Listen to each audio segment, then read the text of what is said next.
Gospodin Luka Rakočević recituje pjesmu Radovana Bećirovića, bugarskog cara Samuila. Bugarskoga cara Samuila čer narodu stasala bila, kao gorska iz planine vila. Kakva bješe princeza Bugarka, kosto je crnja od ugarka, ne zna što obmana niti laža, kad govori sve se preobraža.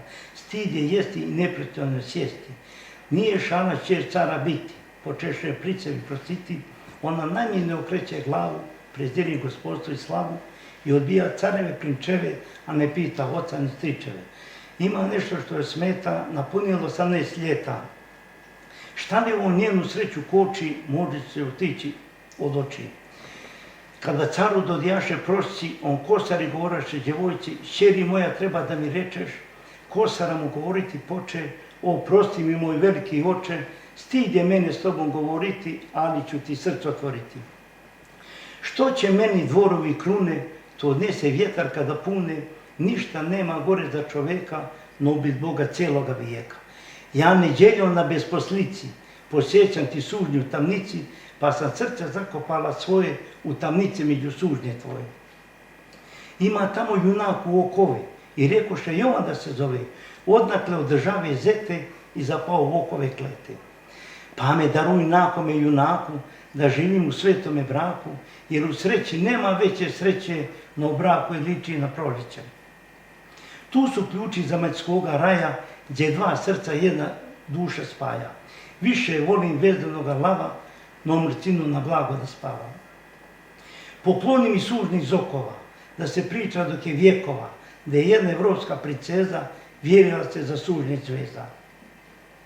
To ako mi nećeš dozvoliti, ja ću sa kule slomiti ili skočiti u vodu Maricu, a on je strunu u tamnicu. Car se na te reči smilova i ona pusti iz okova, kosara postade knjeginja i on vladar zetskih svetinja. Posle silne bitke kod Rumije, car Simeon na priječac umri. Pa mu govori gospođa kosara, ti ne idi kod bugarskoga cara, to car nije no bratubica, tamo ti je sigurna grobnica. On bi zetu da posvoji sebe, ali prvo da ubije tebe.